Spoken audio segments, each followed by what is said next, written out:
I did it. I made a Steam page. Now what? God, now I have to actually finish the game. Hi, I'm Ironrock, and this is my game dev journey. Gathering all the images, writing a game description, building out a trailer, it all felt like a real accomplishment. With it came the harsh reality that I now have made a promise to actually finish and release this game. And with that, I was filled with fresh purpose and motivation to immediately add all these little bounce pads that will make building all my levels much, much harder. I think the pressure to create a game that doesn't suck hit me with the force of a 2-ton hammer.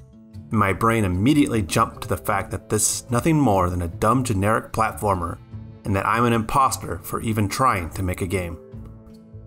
So, I kindly reminded myself that I'm an idiot, and had made a much bigger fool of myself 100 different ways, so just make and release the damn game.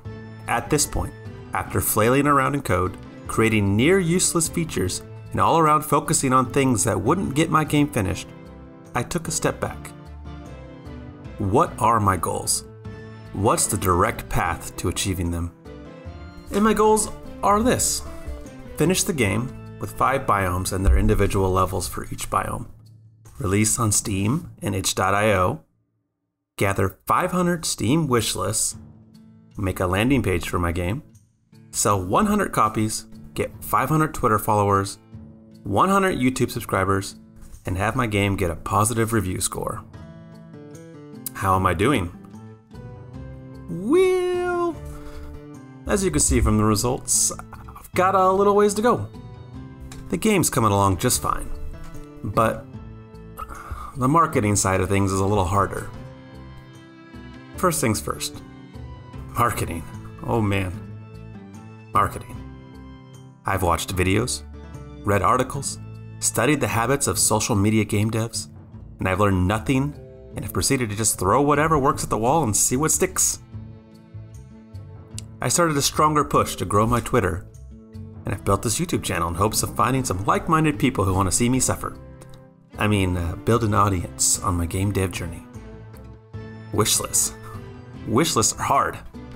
Pushing for wishlists with sub 500, barely 300 Twitter followers doesn't bring much traffic.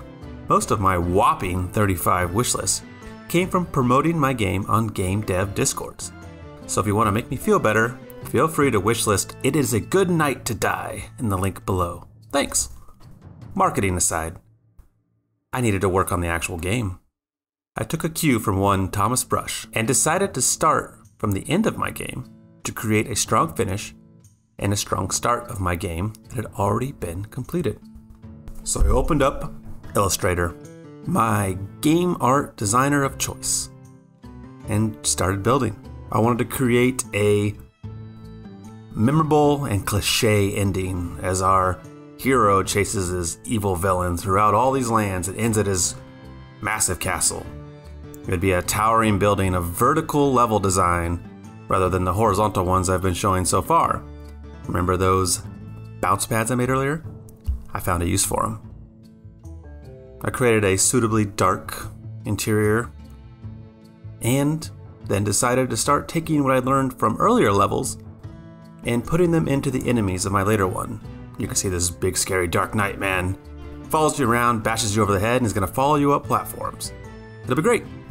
Everything in my core tells me to add more and more and more crazy and wild things to this game.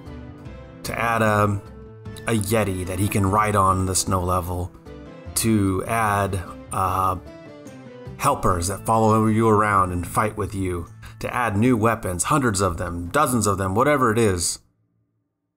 To just keep adding more and more. But I have to realize, this is my first solo developed game.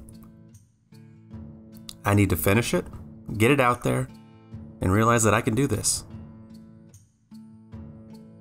One step at a time, keep it simple, and get it done.